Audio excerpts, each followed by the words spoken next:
Students हम discuss करेंगे important news के बारे में और उससे रिलेटेड जो इन्फॉर्मेशन है हमारी यूपीएससी के एग्जाम के पर्सपेक्टिव से इम्पोर्टेंट, उसको हम यहाँ पे डिस्कस करेंगे। आप सभी लोगों को हैप्पी रिपब्लिक डे स्टूडेंट्स। आज का जो डे है उसको रिपब्लिक डे के रूप में सेलिब्रेट किया जाता है हमारी कंट्री के अंदर में। आपको इस डे का जो इम्पोर्टेंस है उसके बारे में ज़रूर से पता होना चाहिए कि 26 जनवरी के ही डे को क्यों चूज किया गया हमारे कॉन्स्टिट्यूशन के फ्रेमर्स के द्वारा एज ए रिपब्लिक डे के सेलिब्रेशन के पर्सपेक्टिव से। क्योंकि स्टूडेंट्स आप देखिए कि जो 26 नवंबर का जो डे है उसके दिन हमारा जो कॉन्स्टिट्यूशन है उसको अडॉप्ट किया गया था। और रिसेंटली हमारी गवर्नमेंट के द्वारा 2015-16 के समय में एक डिसीजन लिया गया कि 26 नवंबर के डे को सेलिब्रेट किया जाएगा एज ए कॉन्स्टिट्यूशनल डे के रूप में या लॉ डे के रूप में भी उसको सेलिब्रेट किया जाता है। आप देखिए कि जो कॉन्स्टिट्यूशन का जो कमेंसमेंट है वो आपको 26 जनवरी के दिन देखने के लिए मिलता है।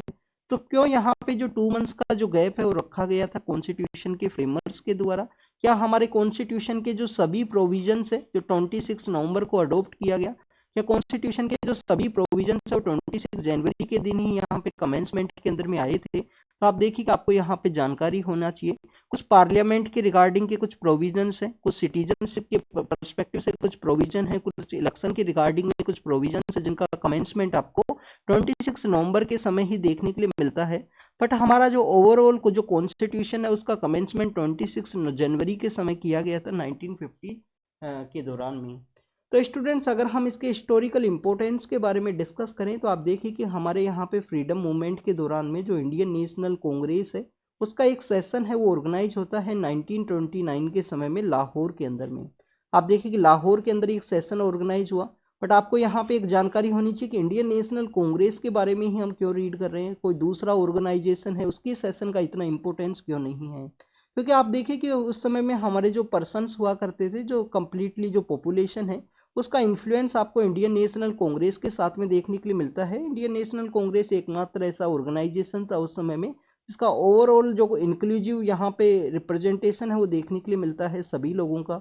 आप देखिए जब गांधी जी अफ्रीका से वापस आए तो उनके बाद में कुछ रिफॉर्म्स किए गए इंडियन नेशनल कांग्रेस के अंदर में, स्पेशली 1920 का जो सेशन है वो जाना जाता है रिफॉर्म्स के पर्सपेक्टिव से। वहाँ पे वर्नाकुलर लैंग्वेज है उसको यूज किया गया, लोगों को वहाँ पे जो रिप्रेजेंटेशन है उसको इंक्रीज किया गया था।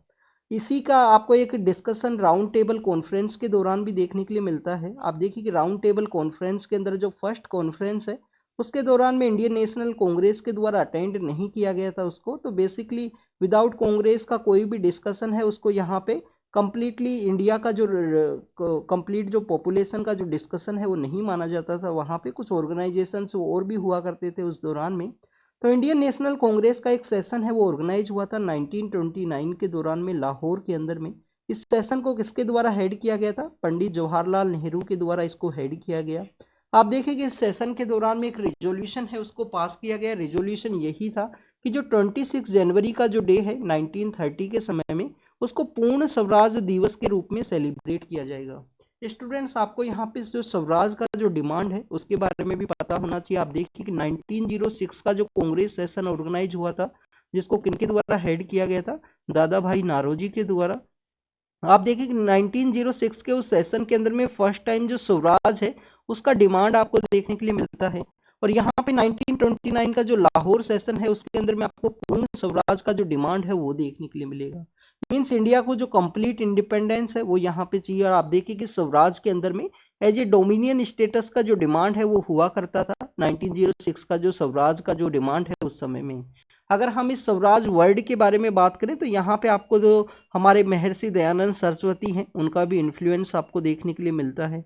उनके द्वारा बेसिकली जो स्वराज है सेल्फ रूल है उसके बारे में इस वर्ड को कोइन किया गया था। उनके द्वारा जो बैक टू वेदाज का जो कॉन्सेप्ट है, आर्य समाज है, ये काफ़ी कुछ आपको इंस्टीट्यूशंस हैं वो देखने के लिए मिलते हैं, ऑर्गेनाइजेशन जो उनके द्वारा चलाए गए।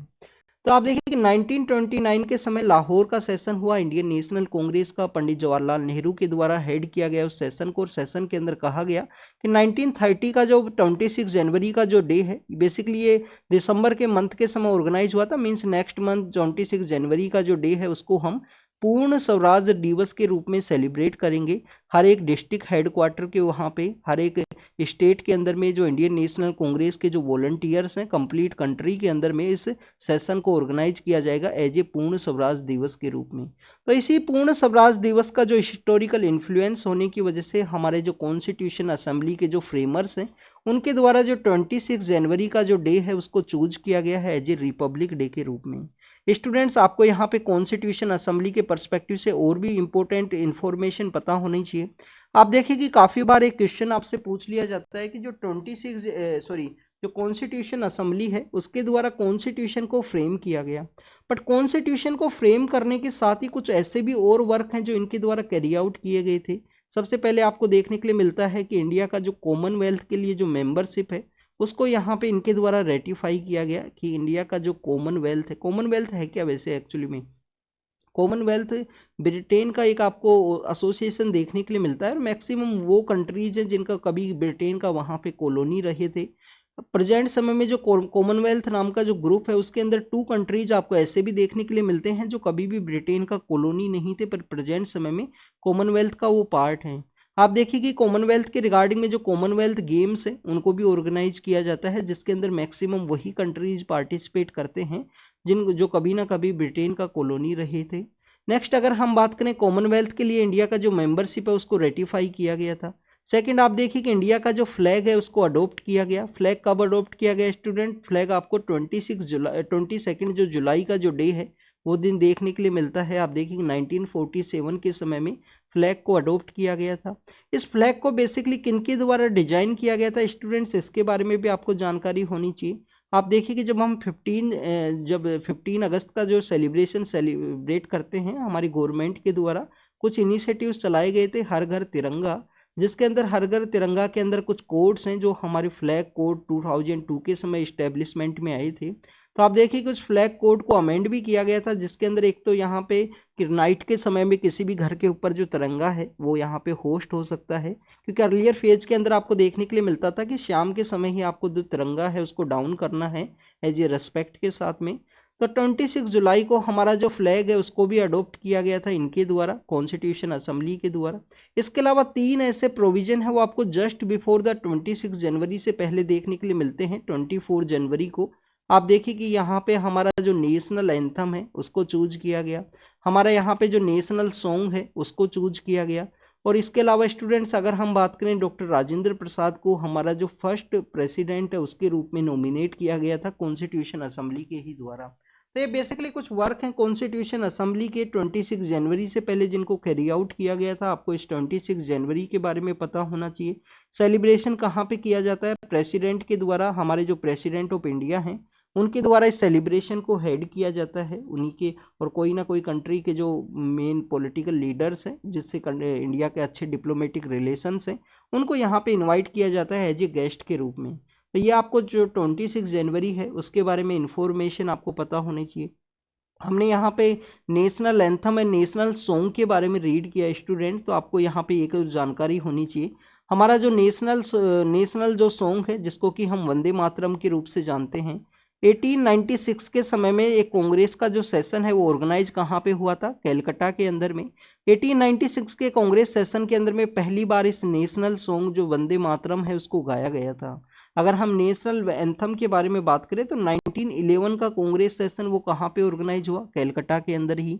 और आप देखिए 1911 का उस कांग्रेस सेशन के अंदर में फर्स्ट टाइम हमारा जो नेशनल एंथम है जो कि बेसिकली आपको जन गण मन देखने के लिए मिलता है, डॉक्टर रविंद्रनाथ टैगोर के द्वारा उसको लिखा गया है। नेशनल सॉन्ग किनके द्वारा लिखा गया है? बंकिम चंद्र चट्टोपाध्याय के द्वारा लिखा गया है। उनका कौन सा बुक से लिया गया है ये बेसिकली नेशनल सॉन्ग हमने वंदे मातरम, उसके बारे में आप जरूर से बताना, ये आपका होमवर्क है। स्टूडेंट्स फ्लैग कोड के बारे में हमने डिस्कस किया, आपको फ्लैग को बेसिकली किसके द्वारा डिजाइन किया गया था ये भी आपका होमवर्क है। तो ये दोनों आपको बताने हैं। वेंकैया नाम के वो पर्सन है, वेंकैया उनका नेम है बेसिकली जिनके द्वारा डिजाइन किया गया था हमारा जो फ्लैग है, उसके बारे में आप कमेंट सेक्शन के अंदर बताना और आप यहाँ पे बताना कि नेशनल जो सॉन्ग है वो कहाँ से लिया गया है। एक और होमवर्क है आपके लिए, आप देखिए कि हम इस कंट्री के सिटीजन हैं तो हमारा एक रेस्पॉन्सिबिलिटी है जिसको कि हम फंडामेंटल ड्यूटीज के रूप से ऐड करते हैं।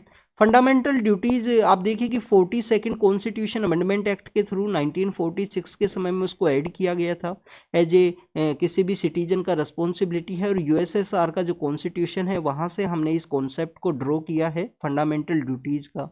स्वर्ण सिंह कमेटी है वो एग्जिस्टेंस के अंदर में आती है, उसके द्वारा कुछ ड्यूटीज सजेस्ट किया गया गवर्नमेंट के द्वारा, उनको इम्प्लीमेंट किया गया।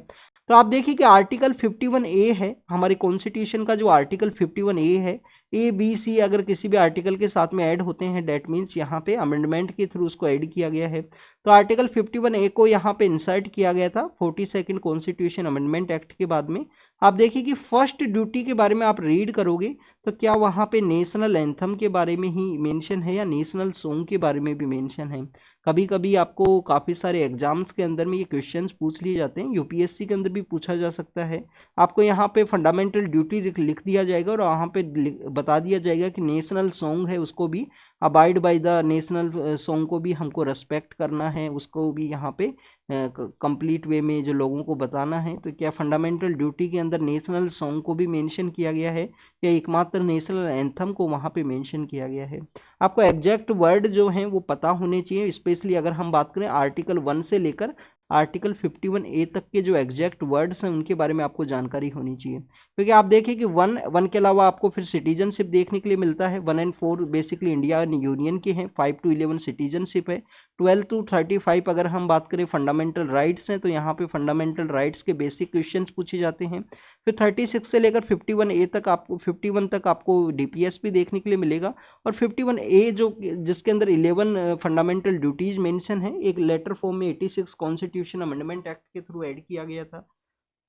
तो आपको यहाँ पे इन 11 जो फंडामेंटल ड्यूटीज है उनके बारे में भी एग्जैक्ट पता होना चाहिए। क्योंकि आप देखिए कि स्टूडेंट्स एक तो आप मेंस के अंदर इसको यूज कर सकते हो, बाकी यूपीएससी के द्वारा कभी भी आपसे fundamental right, DPSP and fundamental duties है उनसे रिगार्डिंग में क्वेश्चंस पूछ लिए जाएंगे एग्जैक्ट ये फंडामेंटल ड्यूटी है वो मेंशन है या नहीं है।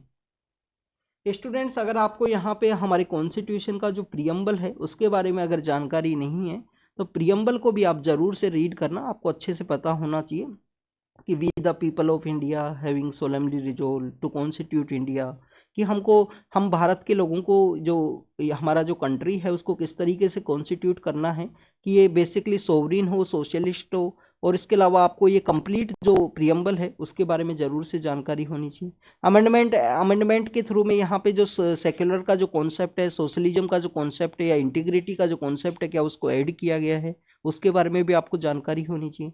प्रियम्बल के बारे में हम यहाँ पे क्यों रीड कर रहे हैं स्टूडेंट्स, आप देखिए कि हमारा जो प्रियम्बल है जो हमारे बेसिकली फर्स्ट प्राइम मिनिस्टर हैं पंडित जवाहरलाल नेहरू, उनके द्वारा ही इसको अडॉप्ट किया गया था। कॉन्स्टिट्यूशन असेंबली का जो बेसिकली मीटिंग्स है इनिशियल फेज के दौरान ही 9 या 11 दिसंबर का जो मीटिंग है उस दौरान में इसको उनके द्वारा 13 दिसंबर 1946 13 दिसंबर 1946 का डे है। हो सकता है इनकरेक्ट हो स्टूडेंट्स, आप इसको एक बार जरूर से देख लेना। अगर आपको ना पता हो तो लक्ष्मीकांत का जो चैप्टर 2 है उसके अंदर मेंशन है इसके बारे में। तो 13 दिसंबर 1946 के दिन बेसिकली यहाँ पे पंडित जवाहरलाल नेहरू के द्वारा इसको अडॉप्ट किया गया था, वहाँ पे उसको बेसिकली रखा गया कॉन्स्टिट्यूशन असेंबली के अंदर ऑब्जेक्टिव रिजोल्यूशन के रिगार्डिंग में।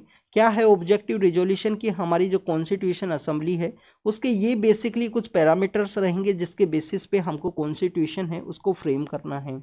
बाद में आप देखिए कि जो 20 आपको जो बेसिकली 24 जनवरी का जो डे है, 24 जनवरी कौन सा दिन, 1947 का डे, उसको अडॉप्ट किया गया था ऑब्जेक्टिव रिजोल्यूशन को, और वो हमारे प्रियम्बल के रूप में एग्जिस्टेंस के रूप में आता है। तो आपको प्रियम्बल के बारे में जरूर से जानकारी होनी चाहिए। We the people of India having solemnly resolve to constitute India sovereign socialist secular democratic republic and to secure all its citizens को क्या देना है, बेसिकली जस्टिस देना है, लिबर्टी देना है, इक्वलिटी का स्टेटस देना है। तो उन सभी के बारे में आपको यहाँ पे जानकारी होनी चाहिए जो एग्जैक्ट वर्ड जो मेंशन है प्रियम्बल के अंदर में। तो this is all the information related to the republic day के बारे में, उसके बारे में हमने यहाँ पे रीड किया। आपको बेसिकली एक रिपब्लिक वर्ड के बारे में भी मीनिंग होना चाहिए, क्योंकि आप देखें कि हमारे प्रियम्बल के अंदर ये वर्ड है वो मेंशन है कि रिपब्लिक क्या है। तो आपको रिपब्लिक जो वर्ड है उसके बारे में एग्जैक्ट मीनिंग जरूर से होना चाहिए, उसके बारे में आपको रीड करना है। नेक्स्ट अगर हम बात करें स्टूडेंट्स, हमारे यहाँ पे सेंटर के जो इंस्टीट्यूशंस हैं, स्टेट के जो इंस्टीट्यूशंस हैं, उसके बीच में जो टसल जो देखने के लिए मिला है तो उसी के रिगार्डिंग में सुप्रीम कोर्ट के द्वारा एक मैकेनिज्म है उसको डेवलप किया गया है। सुप्रीम कोर्ट के द्वारा इसको एक पैन इंडिया मैकेनिज्म के बारे में डिस्कस किया गया कि इंटर स्टेट के रिगार्डिंग में, इंटर स्टेट का जो रेमिफिकेशन है उसके रिगार्डिंग में एक फेयर एंड ट्रांसपेरेंट जो मैकेनिज्म है उसको इम्प्लीमेंट किया जाएगा कि आने वाले समय में जो एनफोर्समेंट डायरेक्टरेट है, इसके अलावा और भी डिफरेंट इंस्टीट्यूशंस हैं, सेंटर की जो एजेंसीज हैं और स्टेट की जो एजेंसीज है, उनका कोई भी जो टसल है, जो कन्फ्लिक्ट है, वो ना देखने के लिए मिले। क्योंकि आप देखिए कि तमिलनाडु के अंदर में ऐसा इंसिडेंट देखने के लिए मिला है। इसके अलावा आप देखिए कि वेस्ट बंगाल के अंदर तो ईडी का एक टीम है जिसके ऊपर अटैक किया गया था, और इन एजेंसीज को एज ए वेंडेटा के रूप में ना यूज किया जाए, तो उसी के रिगार्डिंग में मैकेनिज्म है वो सुप्रीम कोर्ट के द्वारा यहाँ पे इम्प्लीमेंट करने के बारे में डिस्कस किया गया है। नेक्स्ट अगर हम बात करें स्टूडेंट्स, वाराणसी के अंदर में एक मॉस्क का एरिया है, ज्ञानव्यापी के रूप से उसको हम जानते हैं। आप देखिए कि वहाँ पे हिंदू जो टेम्पल है उसके एग्जिस्टेंस के बारे में बात की गई। तो आपको यहाँ पे एक बेसिक जानकारी होना चाहिए। आप देखिए कि हमारे यहाँ पे जो इस्लाम है उसका ओरिजिन नहीं देखने के लिए मिलता है हमारे कंट्री के अंदर में। फॉरेन जो इन्वेडर्स हैं उनके थ्रू इस्लाम है वो इंडिया के अंदर में आता है। तो ऑलरेडी यहाँ पे हमारे जो एग्जिस्टिंग जो रिलीजियस इंस्टीट्यूशंस हुआ करते थे उन्हीं को डिस्ट्रॉय करके बनाया गया है। आप देखिए कि काफ़ी बार जो पॉलिटिकल जो पार्टीज है उनके द्वारा एक थ्योरी भी दी जाती है, वो भी आपको एग्जैक्ट देखने के लिए मिलता है अगर आप उसके ऊपर विचार करो तो। क्योंकि आप देखिए कि जो फॉरेन इन्वेडर्स हैं इतने लार्ज नंबर के रूप में इंडिया के अंदर नहीं आए थे कि जितनी यहाँ पे टोटल अपने आपके जो कंट्री के अंदर में आपको जो मुस्लिम कम्युनिटी है उसका पॉपुलेशन देखने के लिए मिलता है। तो आप देखिए कि मैक्सिमम यहाँ के जो लोग हैं उनको लार्ज स्केल के ऊपर कन्वर्ट किया गया था, जिसकी वजह से इतनी जो लार्ज नंबर के ऊपर आपको जो पॉपुलेशन है जो नंबर्स के अंदर में आपको देखने के लिए मिलती है। तो ऐसा ही एक क्लेम है जो यहाँ पे आप देखिए कि रिलीजियस वर्शिप एक्ट का मेन इम्प्लीमेंटेशन यही था कि जो यहाँ पे जो रिलीजियस इंस्टीट्यूशंस है उसके ऊपर में बेसिकली आप जो क्लेम है वो ना किया जाए किसी एक दूसरे के द्वारा। क्योंकि ऐसे तो अगर आप देखने जाओगे तो कंप्लीट कंट्री के अंदर में आपको सभी जो इंस्टीट्यूशंस हैं, सभी जो रिलीजियस इंस्टीट्यूशंस है किसी भी कम्युनिटी का हो, आपको एंशियंट समय में वो हिंदुइज्म की पर्सपेक्टिव से ही देखने के लिए मिलेंगे क्योंकि ओरिजिन यहाँ पे हिंदुइज्म का ही है। तो इसी वजह से यहाँ पे एक रिलीजियस जो प्लेस ऑफ वर्शिप एक्ट है वो इस्टेब्लिशमेंट में आया था स्टूडेंट। तो यहाँ पे ज्ञानवापी जो मॉस्क है उसके रिगार्डिंग में आर्कियोलॉजिकल सर्वे ऑफ इंडिया का जो रिपोर्ट है वो इस्टेब्लिशमेंट में आया है। तो आपको यहाँ पे रिपोर्ट के बारे में जानकारी होनी चाहिए। अब देखिए एक रिपोर्ट के अंदर बताया गया कि उस मॉस्क के अंदर में एक इंस्क्रिप्शन है वो पाया गया है। इंस्क्रिप्शन बेसिकली यहाँ पे औरंगजेब है उनके टाइम का है।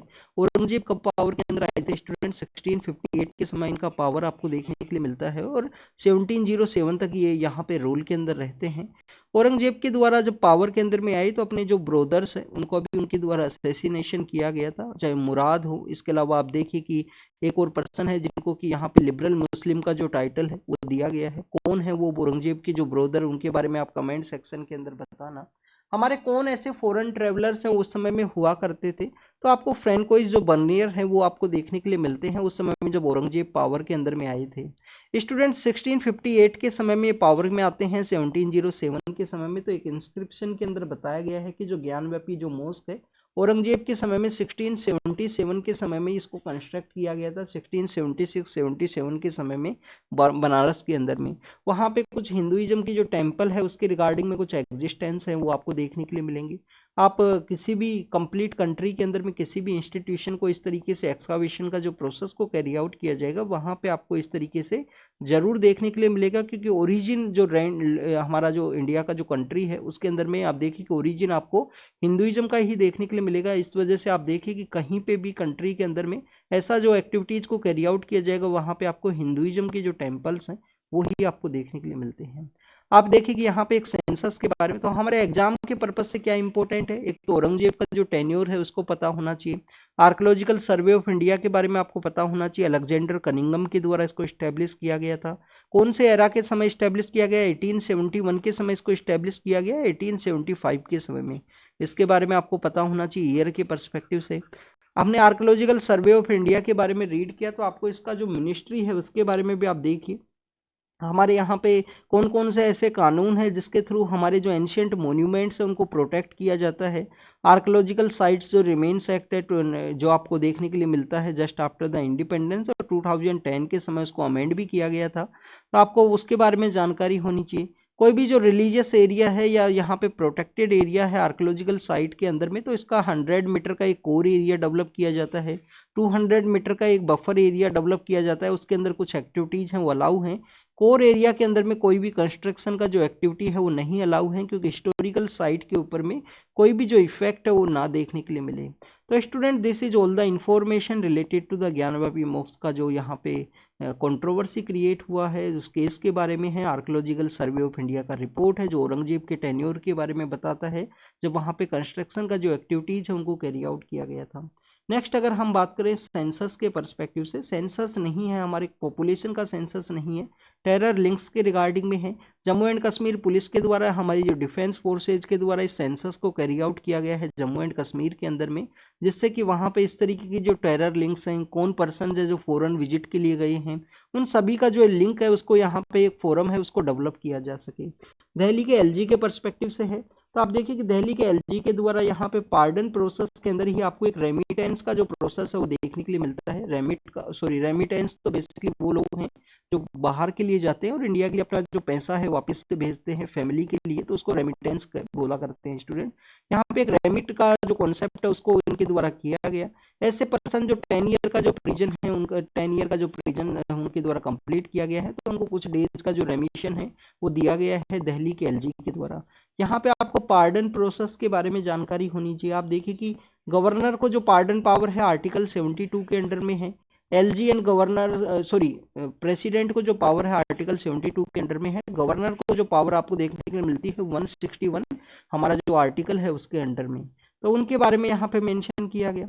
नेक्स्ट आप देखिए कि यहाँ पे आपको पार्डन प्रोसेस के जो अलग अलग पार्ट्स हैं उनके बारे में जरूर से जानकारी होनी चाहिए। आप देखिए बिल्किस बानो केस के अंदर ही पार्डन प्रोसेस का एक पार्ट था जो न्यूज के अंदर में था, कमेटी स्टेज को नहीं देखा गया। कुछ केसेस के बारे में भी हमने वहां पे रीड किया था कि कौन कौन से केसेस के अंदर में रेमिशन का जो प्रोसेस है उसके बारे में ऐड किया गया है, और कमेटी स्टेज को एग्जामिन करना है कि ये पर्सन को अगर अर्लियर फेज के अंदर रिलीज किया जाता है तो सोसाइटी के ऊपर उसका क्या इम्पैक्ट रहेगा। और डिफरेंट डिफरेंट केसेस के अंदर में सुप्रीम कोर्ट के द्वारा कहा गया है आपको केस जरूर से पता होनी चाहिए। आपके मेंस के एग्जामिनेशन के अंदर में जब आप आंसर राइटिंग करते हो तो आपको कोट करने होते हैं हर एक बात को किसी ना किसी लॉजिक के साथ में जो उसका सोर्स है, तो आपको उन केसेस के बारे में जानकारी होनी चाहिए। नेक्स्ट अगर हम बात करें उज्जैन के रिगार्डिंग में है, आप देखिए कि दो कम्युनिटीज का एक वहाँ पे क्लैश है। क्लैश के अंदर में बेसिकली हमारे जो फ्रीडम के जो हीरोज हैं उनका एक स्टैच्यू है उनको गिराया गया। वल्लभ भाई पटेल के रिगार्डिंग में है, दूसरी कम्युनिटी के द्वारा डॉक्टर BR अम्बेडकर का जो स्टैच्यू है उसके इंस्टॉलमेंट उनका जो स्टैच्यू है वहाँ पे लगाया जाएगा, उसके रिगार्डिंग में न्यूज है बेसिकली उज्जैन के रिगार्डिंग में जो मध्य प्रदेश के अंदर सिचुएटेड है। कौन सा रिवर वहाँ से फ्लो करता है, आप देखिए उज्जैन आपको स्पिरिचुअल टूरिज्म के पर्सपेक्टिव से भी इम्पोर्टेंट है।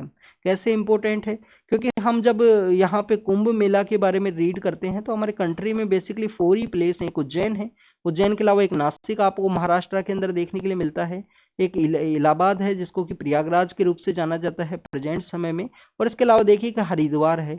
तो बेसिकली प्रयागराज के अंदर और हरिद्वार के अंदर तो आपको जो गंगा है और यहाँ पे जो 3 रिवर्स का जो कन्फ्लुएंस है वो देखने के लिए मिलता है।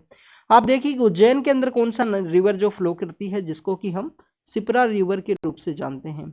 क्या उज्जैन जो ट्रॉपिक ऑफ कैंसर है उसके नॉर्दर्न साइड के अंदर सिचुएटेड है या सदर्न साइड के अंदर में, इसके बारे में भी आप एक बार जरूर से देख लेना स्टूडेंट। ट्रॉपिक ऑफ कैंसर कहाँ से फ्लो करती है और ट्रॉपिक ऑफ कैंसर के नॉर्दर्न साइड के अंदर है या सदर्न साइड के अंदर में। नर्मदा तो आपको सदर्न के अंदर आपको जो ये नासिक का जो एरिया है वो सदर्न के अंदर देखने के लिए मिलेगा, तो इसके बारे में एक बार जरूर से एटलस के अंदर आप देखना।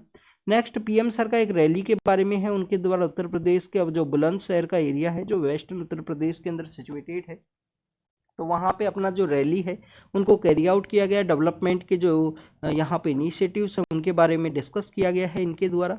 आप देखिए कि अभी रिसेंटली अयोध्या के अंदर जो राम टेम्पल के जो फंक्शन है उसको ऑर्गेनाइज किया गया था। यहाँ पे जेवर एयरपोर्ट है जो नोएडा के आसपास के एरिया के अंदर डेवलप होने वाला है, जिससे कि हमारा जो इंदिरा गांधी एयरपोर्ट है उसका जो ट्रैफिक है उसको यहाँ पे रिड्यूस किया जा सके। तो स्टूडेंट्स और भी काफ़ी सारे प्रोजेक्ट्स के बारे में डिस्कस किया गया। कर्पूरी ठाकुर जी के बारे में भी रीड किए बताया है इन्होंने, जो उनको भारत रत्न दिया गया है। कर्पूरी ठाकुर जी जो रिजर्वेशन जिनको इम्प्लीमेंट किया गया था, वुमेन्स को भी राइट्स उनके द्वारा प्रोवाइड किए गए थे। आप देखिए कि बिहार के फॉर्मर चीफ मिनिस्टर हैं और थ्री लेयर ऑफ रिजर्वेशन की वजह से उनका जो वर्क है वो देखने के लिए मिलता है कि जो बैकवर्ड क्लासेज हैं, स्पेशली जो एग्रीकल्चर सेक्टर से रिलेटेड, उनको यहाँ पे रिजर्वेशन है वो उनके द्वारा प्रोवाइड करने का फर्स्ट टाइम इम्प्लीमेंट किया गया था कंट्री के अंदर में। हमारे एक बेसिकली जर्नलिस्ट है, उनके ऊपर अटैक हुआ है, आप देखिए कि गैंग के द्वारा उनके ऊपर अटैक किया गया। तो आपको यहाँ पे बेसिकली जो हमारा प्रेस फ्रीडम है उसके बारे में पता होना चाहिए। हमारा कंट्री का कौन सा रैंक है स्टूडेंट्स प्रेस फ्रीडम इंडेक्स के अंदर में? हमारा जो प्रेस फ्रीडम इंडेक्स है उसके अंदर में रैंक कितना है स्टूडेंट्स? 161 रैंक आपको देखने के लिए मिलता है। आप देखिए कि रिपोर्टर्स विदाउट बॉर्डर नाम का एक ऑर्गेनाइजेशन है, उसके द्वारा ये इंडेक्स है उसको निकाला जाता है। मई का जो मंथ है उस समय में ये जो इंडेक्स है वो रिलीज होता है कि वहाँ पे एक डे है, उसको बेसिकली प्रेस का जो डे है उसके रूप में सेलिब्रेट किया जाता है। नेक्स्ट अगर हम बात करें स्टूडेंट, नेक्स्ट न्यूज़ एडिटोरियल के पर्सपेक्टिव से है। आप देखिए कि हमारे यहाँ पे अरुणा रॉय जो मैम है, निखिल डे हैं, जो बेसिकली राइट टू इन्फॉर्मेशन के पर्सपेक्टिव से इनका वर्क आपको देखने के लिए मिलता है। इनका एक ऑर्गेनाइजेशन भी है जिसको कि हम MKSS नाम का, जो मजदूर किसान शक्ति संगठन नाम का जो ऑर्गेनाइजेशन है उसके रूप से जानते हैं। जब आप अगर UPSC के अंदर में आप सिविल सर्विस के रूप में सिलेक्ट होगे तो आपको भी देख लीजिए राजस्थान के अंदर में सिचुएटेड है मजदूर किसान शक्ति संगठन, उस ऑर्गेनाइजेशन के लिए लेके जाया जाएगा भारत दर्शन जो यात्रा है उस दौरान में। अगर हम भारत दर्शन यात्रा के बारे में डिस्कस करें तो स्टूडेंट भारत दर्शन यात्रा बेसिकली यहाँ पे ऐसा नहीं है कि आपको कंप्लीट इंडिया को उस तरीके से दिखाना है कि आपको जस्ट घूमने के लिए निकलना है। आप एडमिनिस्ट्रेशन सर्विस के अंदर जब एंटर करते हो तो आपके ट्रेनिंग के दौरान में इंडिया के अलग अलग पार्ट के अंदर में जो बेस्ट प्रैक्टिस है, जैसे कि सपोज कीजिए NGO का कोई बेस्ट प्रैक्टिस है, सपोज कीजिए आइलैंड के अंदर में बेसिकली किस तरीके से एडमिनिस्ट्रेशन को कैरी आउट करना है, हमारे डिफेंस सेक्टर के साथ में आपका एक एंगेजमेंट है वो देखने के लिए मिलेगा, एयरफोर्स के साथ में एक एंगेजमेंट देखने के लिए मिलता है, नेवी के साथ भी एक एंगेजमेंट आपको 10 डेज का 8 डेज के आसपास आपको देखने के लिए मिलता है। तो 2 मंथ का एक भारत दर्शन यात्रा है वो उसको ऑर्गेनाइज किया जाएगा। जो बेस्ट DM है उनको चूज किया जाता है, उनको रिगार्डिंग में आप वहाँ पे विजिट करोगे, उनके द्वारा बताया जाएगा कि कैसे उनके द्वारा अपने जो डेवलपमेंट एक्टिविटीज़ हैं उनको कैरी आउट किया जाता है।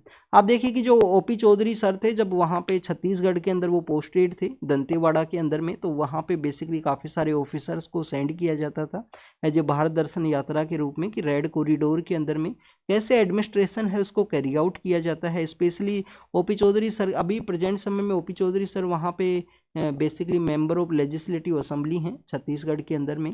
और स्टूडेंट्स आप देखिए कि उनके द्वारा काफ़ी सारे जो इनिशिएटिव्स हैं वो लिए गए थे, छूलो आसमान हैं, इसके अलावा काफ़ी सारी जो इनिशिएटिव्स हैं वो आपको देखने के लिए मिलेंगे दंतेवाड़ा के अंदर एजुकेशन को प्रमोट करने के पर्सपेक्टिव से। तो जो बेस्ट प्रैक्टिस है वो आपको शो की जाती हैं। तो जो MKSS है वो बेसिकली यहाँ पे मजदूर किसान शक्ति संगठन का जो ऑर्गेनाइजेशन है NGO के रूप में एक बेस्ट प्रैक्टिस है। NGO के अलावा आप देखिए कि इनके रिगार्डिंग में आपको इनका जो वर्क है वो देखने के लिए मिलता है राइट टू इन्फॉर्मेशन के रिगार्डिंग में। MG नरेगा जो वर्कर्स हैं उनके परस्पेक्टिव से आपको इनका जो वर्क है वो देखने के लिए मिलेगा। तो इन्हीं के द्वारा कहा गया कि हमारा जो प्रियम्बल है उसको अडोप्ट किया गया था 20, हमारा जो प्रियम्बल है उसको अडोप्ट किया गया था 22nd है, 22nd जो जनवरी है 1947 उस दिन हमारा जो प्रियम्बल है उसको अडोप्ट किया गया था स्टूडेंट। तो उन्हीं के बारे में बताया गया है इनके द्वारा ऑब्जेक्टिव रिजोल्यूशन के अडोप्शन के बारे में। प्रियम्बल की जो बातें हैं उनके बारे में बताया गया है कि कंट्री को कुछ बेसिक राइट्स है उनके ऊपर में हमको यहाँ पे डिजाइन करना है। हमारे कंट्री का जो डाइवर्सिटी था, हमारे कंट्री का जिस तरीके से डाइवर्सिटी था उसको हमको इम्प्लीमेंट करना था, तो उसके बारे में इनके द्वारा बताया गया।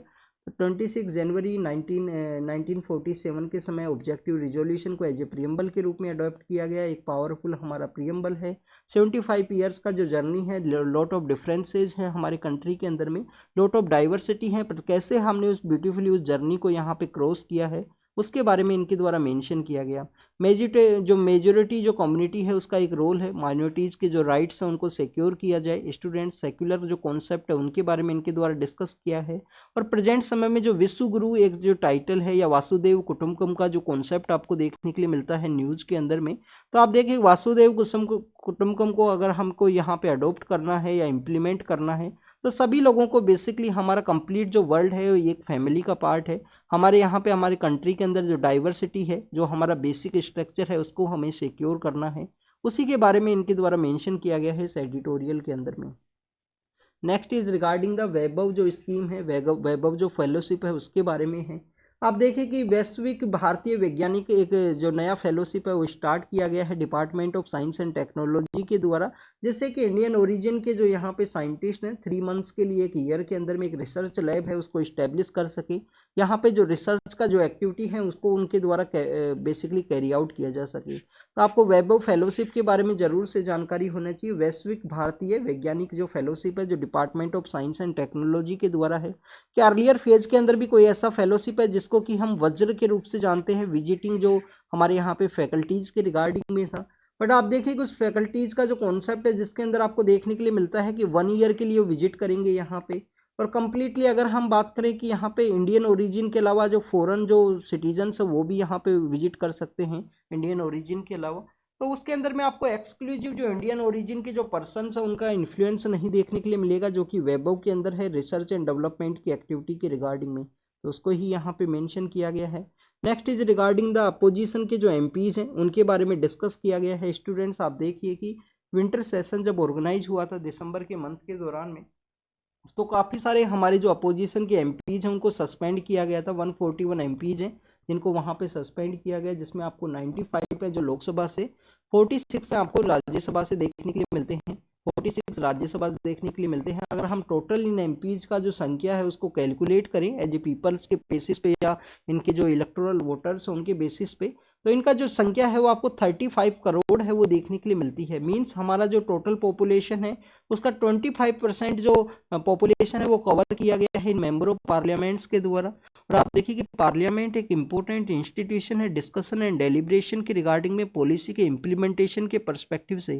और यहाँ पे 25% की जो पॉपुलेशन को प्रेजेंट करने वाले जो हमारे एमपीज हैं उनको सस्पेंड किया गया था, क्योंकि इनके द्वारा जो डिस्टर्बेंस है उसको कैरी आउट किया गया। तो स्टूडेंट्स अपोजिशन का जो कोऑपरेशन है उसके रिगार्डिंग में अटल बिहारी वाजपेयी जो हमारे फॉर्मर प्राइम मिनिस्टर हैं उनका एक रोल आपको देखने के लिए मिलता है कि अटल बिहारी जी के द्वारा जब वो प्राइम मिनिस्टर हुआ करते थे तो उनके द्वारा अपोजिशन का जो कोलोब्रेशन है, अपोजिशन का जो कोऑपरेशन है उसके रिगार्डिंग उनका कॉन्सेप्ट देखने के लिए मिलता है कि हर एक एक्टिविटी के अंदर में अपोजिशन को आप पार्टिसिपेट कीजिए, उसको एज ए स्टेक होल्डर के रूप में आप ऐड कीजिए, उनके साथ डिस्कशन को कैरी आउट कीजिए, उनको प्रॉपर कोऑपरेट करोगे तो उनके द्वारा इस तरीके से जो पार्लियामेंट के अंदर डिस्ट्रप्शन है उसको कैरी आउट नहीं किया जा सकेगा।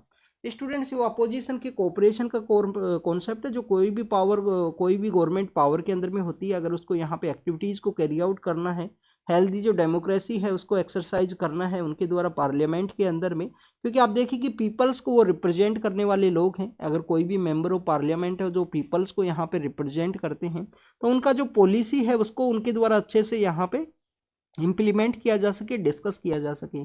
कुछ अपोजिशन के जो मेंबर ऑफ पार्लियामेंट्स हैं उनके बारे में भी इनके द्वारा डिस्कस किया गया है, उनकी एक्टिविटीज़ के बारे में। जैसे कि आप देखिए कि आपको यहाँ पे कांग्रेस के एक मेंबर ऑफ पार्लियामेंट है, हमारे जो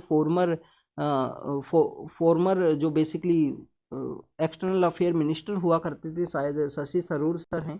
शशि थरूर आप देखिए कि 94 इनका जो अटेंडेंस है वो आपको देखने के लिए मिलता है।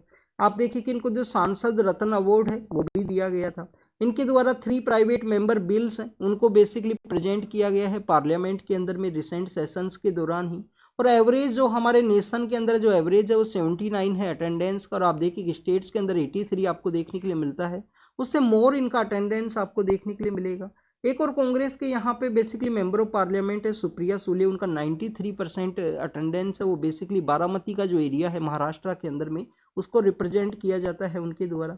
इसके अलावा आप देखिए कि मनोज कुमार झा हैं जो बेसिकली बिहार से बिलोंग करते हैं, उनका भी आपको जो प्रेजेंस है डिस्कशंस के अंदर में, जो क्वालिटी डिस्कशंस उनके द्वारा कैरी आउट किए जाते हैं मनोज कुमार झा के द्वारा, उनका आपको देखने के लिए मिलता है। इसके अलावा एस ज्योतिमणि नाम से जो मेंबर ऑफ पार्लियामेंट है उनके बारे में मेंशन किया गया है कि उनका इस तरीके से अपोजिशन के जो मेंबर ऑफ पार्लियामेंट्स हैं अपनी कॉन्स्टिट्यूंसी के रिगार्डिंग में, गवर्नमेंट का जो पॉलिसी है उसके रिगार्डिंग में जो हेल्दी डिस्कशंस है, हर एक क्लोज को उनके द्वारा बेसिकली अच्छे से एग्जामिन किया जाता है। आप देखिए कि शशि थरूर सर के द्वारा प्राइवेट मेंबर बिल्स हैं उनको भी प्रेजेंट किया गया है। तो इस तरीके से यहाँ पे हेल्दी एक्टिविटी आपको अपोजिशन के मेंबर ऑफ पार्लियामेंट से देखने के लिए मिलती है। तो गवर्नमेंट का एक रिस्पॉन्सिबिलिटी है कि उनके साथ में कोऑपरेट किया जा सके, जो भी उनकी डिमांड है उसको प्रॉपर वे में यहाँ पे डिस्कशन हो, जिससे कि इस तरीके का पार्लियामेंट के अंदर डिस्ट्रप्शन ना हो और क्वालिटी वर्क है वो देखने के लिए मेरे पार्लियामेंट के अंदर में। नेक्स्ट कश्मीर के बारे में है, आप देखिए कि स्नोफॉल नहीं देखने के लिए मिला था।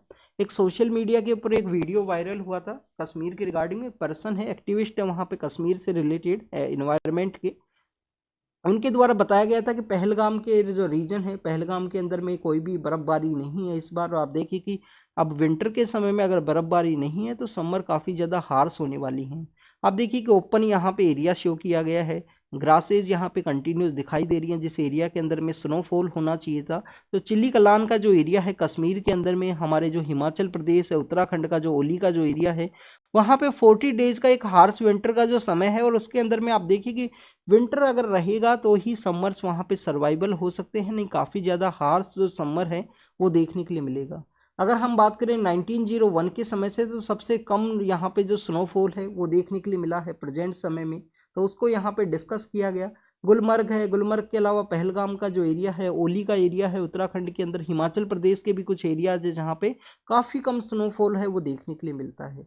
क्यों यहाँ पे स्नोफॉल हुआ, आप देखिए वेस्टर्न डिस्टर्बेंस है, वेस्टर्न डिस्टर्बेंस जो नॉर्दर्न पार्ट ऑफ इंडिया के अंदर में विंटर समय के अंदर जो बारिश होती है, वेस्टर्न डिस्टर्बेंस यहाँ पे रिड्यूस हुआ है। रिड्यूस होने के साथ ही आप देखिए कि अल्नीनो का जो कॉन्सेप्ट है वो आपको देखने के लिए मिलता है, अल्नीनो का जो इफेक्ट है वो आपको देखने के लिए मिलेगा। अल्नीनो के अलावा अगर हम बात करें हमारे जो स्ट्रॉन्ग जेट स्ट्रीम है उसका भी एब्सेंस है स्टूडेंट प्रेजेंट समय में, तो इस वजह से यहाँ पे जो स्नोफॉल है उसका इफेक्ट आपको देखने के लिए मिलता है। बट अगर हम हार्श विंटर्स के बारे में डिस्कस करें, आप देखिए नॉर्दर्न पार्ट ऑफ इंडिया के अंदर में जो यहाँ पे कोल्ड वेव है वो देखने के लिए मिला है, हार्श विंटर देखने के लिए मिला है नॉर्दर्न पार्ट ऑफ इंडिया के अंदर में, बट स्नोफॉल का जो कंडीशन है वो डेवलप नहीं हुआ कश्मीर के अंदर में। स्नोफॉल के लिए क्या इंपॉर्टेंट है स्टूडेंट्स, मॉइस्चर का इंपॉर्टेंस है, वेस्टर्न डिस्टर्बेंस की बारिश की वजह से मॉइस्चर यहाँ पे गेन करता, 0 डिग्री का टेम्परेचर होना चाहिए। नॉर्दर्न पार्ट ऑफ इंडिया के अंदर आप देखिए कि फोक का जो सिचुएशन है, डेंस फोक का जो सिचुएशन है वो देखने के लिए मिला, हाई एरोसोल्स का जो प्रेजेंस है वो भी देखने के लिए मिला है, बट वेस्टर्न डिस्टर्बेंस की वजह से जो मॉइस्चर गेन होना चाहिए था स्नोफॉल के परस्पेक्टिव से वो नहीं हो पाया है इस साल, उसके बारे में यहाँ पे एक्सप्लेन किया गया है।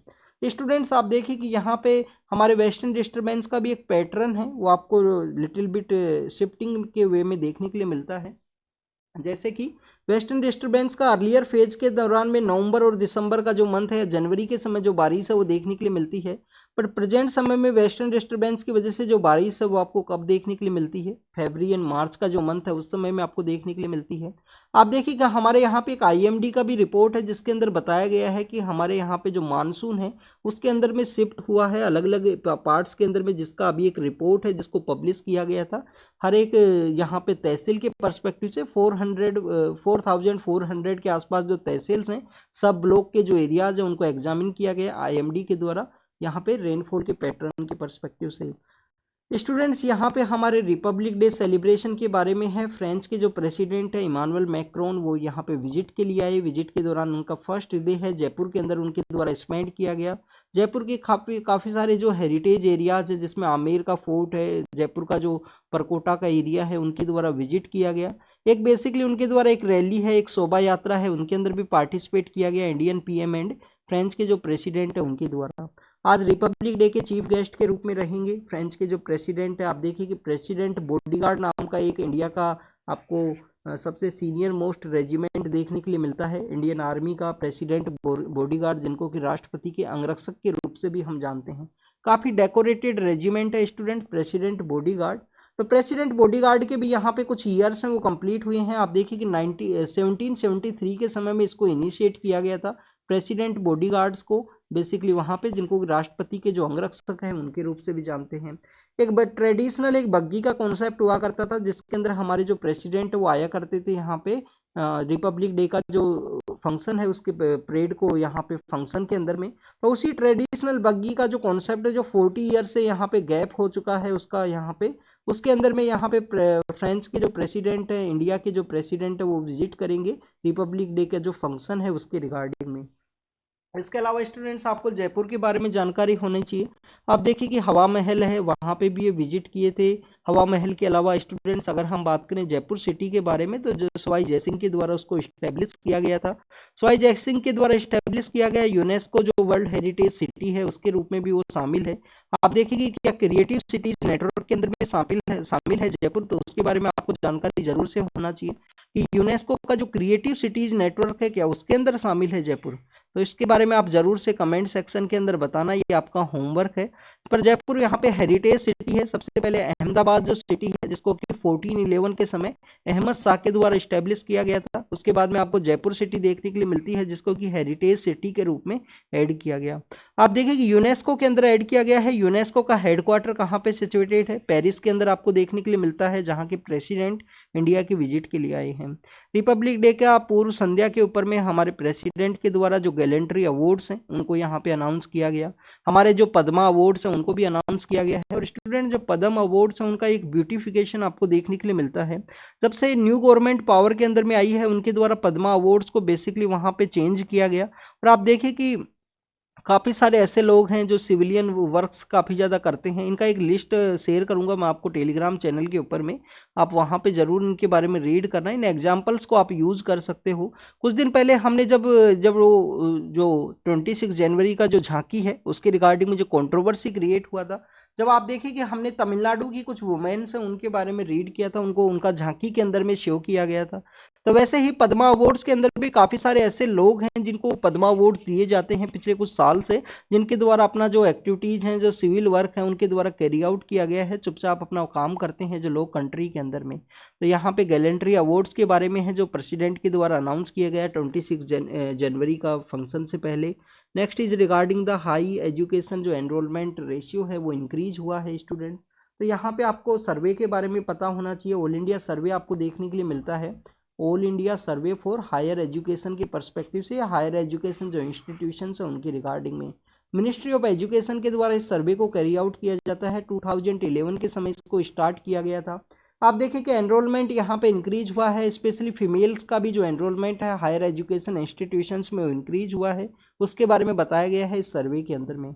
अभी एजुकेशन का एक और सर्वे कौन सा आया था, जिसको कि हम एसर के रूप से जानते हैं, annual status of education report, जो बेसिकली गवर्नमेंट के द्वारा नहीं कंडक्ट किया जाता, एक एनजीओ के द्वारा किया जाता है 2005 के समय से, जो कि एनजीओ प्रथम है। और आप देखिए कि जो इनिशियल जो यहाँ पे बेसिक जो मैथमेटिक्स है, बेसिक जो न्यूमरेसी है, उसके रिगार्डिंग में काफ़ी इंपॉर्टेंट सर्वे है हमारे कंट्री के अंदर में।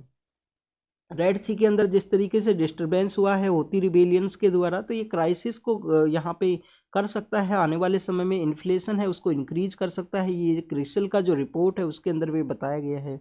आप देखिए कि इंडिया का जो एक्सपोर्ट और इंपोर्ट है दोनों ही डिपेंड है यहाँ पे रेड सी के एरिया के रिगार्डिंग में सी लाइन ऑफ कम्युनिकेशन के पर्सपेक्टिव से। कुछ दिन पहले हमने एक एडिटोरियल को भी रीड किया था। एडिटोरियल के अंदर स्टूडेंट्स बताया गया था कि बेसिकली हमको जो रेड सी का जो एरिया है उसका कोई अल्टरनेटिव रूट है उसको डेवलप करने की ज़रूरत है। जैसे कि G20 की मीटिंग के दौरान में इंडिया मिडिल ईस्ट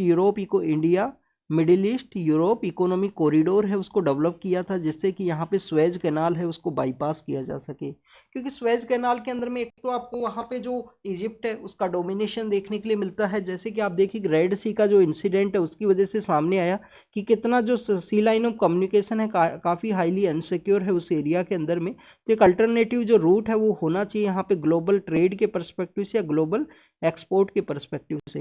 नेक्स्ट आपको यहाँ पे स्टूडेंट्स एक और जानकारी होनी चाहिए कि अगर यहाँ पे केप ऑफ गुड होप के परस्पेक्टिव से जो ट्रैवल है उसको कैरी आउट किया जाए, सपोज कीजिए अफ्रीका में इस तरीके से किया जाएगा, तो काफ़ी ज़्यादा जो कॉस्ट है वो इंक्रीज होगा ट्रेड के रिगार्डिंग में। तो उसके रिगार्डिंग ऑलरेडी आपको जो इन्फ्लेशन है वो देखने के लिए मिलेगा अगर एक्सपोर्ट करते हुए या इम्पोर्ट करते हुए किसी भी थिंग्स के अंदर में। एक्स्ट्रा यहाँ पे जो शिप का जो चार्ज है, शिप का जो फ्यूल का चार्ज है, उसके जो स्टाफ का जो सैलरी है वो ऐड होगा, तो वो आपको जो ऑटोमेटिकली जो थिंग है उसका इन्फ्लेशन आपको हायर देखने के लिए मिलेगा। तो India middle east Europe economic corridor जो G20 के समय यहाँ पे इम्प्लीमेंट किया गया था इंडिया के द्वारा, वो इम्प्लीमेंटेशन के अंदर नहीं आया है। एक मैप है उसको तैयार किया गया था कि आने वाले समय में इस तरीके से लैंड रूट के थ्रू मिडिल ईस्ट के अंदर में और काफ़ी सारे एरियाज के अंदर में सी रूट के थ्रू कनेक्ट किया जाएगा, जिससे कि स्वेज कैनाल को यहाँ पे बाईपास किया जा सके। रसिया के एक नेशनलिस्ट है, उनके जेल के रिगार्डिंग में है, उनके द्वारा क्रिटिसिज्म किया गया था। तो आप देखिए कि हमारी कंट्री के अंदर freedom of speech and expression जो है पर अपना एक फंडामेंटल राइट का पार्ट है, तो कितना इंपॉर्टेंट है स्टूडेंट्स। काफ़ी सारे ऐसे कंट्रीज हैं जिसके अंदर में इस तरीके से क्रिटिसिज्म के ऊपर जो जेल है वो देखने के लिए मिलती है। क्या हमारे यहाँ पे जो फंडामेंटल राइट के अंदर जो फ्रीडम ऑफ एक्सप्रेशन है वो एब्सोल्यूट है स्टूडेंट? एब्सोल्यूट नहीं है। कुछ इसके भी जो एक्सेप्शंस है वो आपको देखने के लिए मिलते हैं। ब्रिटिश म्यूजियम के द्वारा एक बेसिकली जो रॉयल ट्रेजर है उसको यहाँ पे रिटर्न किया जाएगा, जो घाना से लूट लिया गया था उस समय में, कॉलोनी के एरा के समय में। तो आप देखिए उसको रिटर्न करने के बारे में बात की गई है। घाना को कुछ दिन पहले हमने कब रीड किया था, नॉन अलाइनमेंट मूवमेंट है उसके दौरान में आप देखिए कि इसका एक समिट है वो ऑर्गेनाइज हुआ अफ्रीका के अंदर में। हमारे जो मिनिस्टर ऑफ एक्सटर्नल अफेयर हैं उसके विजिट के लिए गए थे। अगर हम नॉन अलाइनमेंट मूवमेंट के बारे में बात करें स्टूडेंट, किसी भी ग्रुप के साथ में ना ज्वाइन करने वाले कंट्रीज 1950-60s के एरा के समय में, क्योंकि वर्ल्ड उस समय में 2 ब्लॉक्स के अंदर में डिवाइड था। वर्ल्ड वॉर सेकंड के बाद में कोल्ड वॉर का वो एरा है जिसके अंदर एक पार्ट के अंदर आपको यूएस का जो डोमिनेशन देखने के लिए मिलता है, एक पार्ट के अंदर में आपको यूएसएसआर का जो ब्लॉक है वो देखने के लिए मिलता है।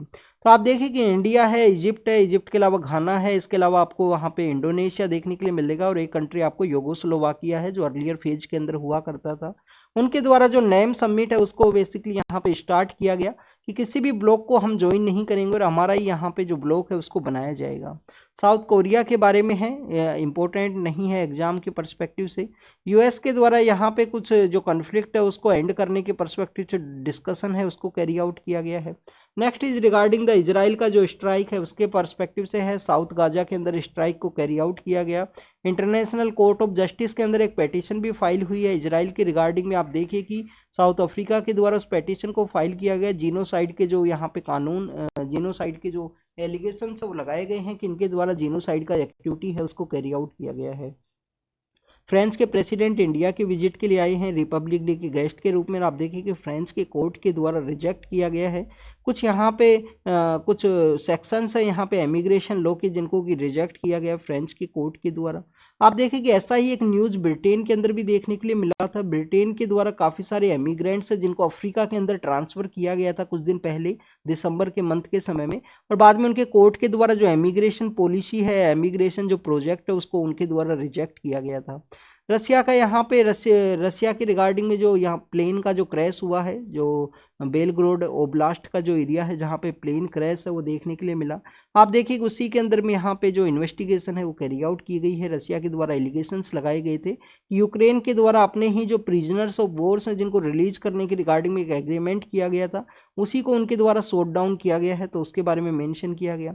ब्लिंकिन के द्वारा यहाँ पे बताया गया है बेसिकली जो यूएस के जो सेक्रेटरी ऑफ स्टेट है उनके द्वारा कि इजराइल को किस तरीके से, इजराइल को गाजा के जो सिविलियंस हैं उनके प्रोटेक्ट करने के पर्सपेक्टिव से कहा गया है।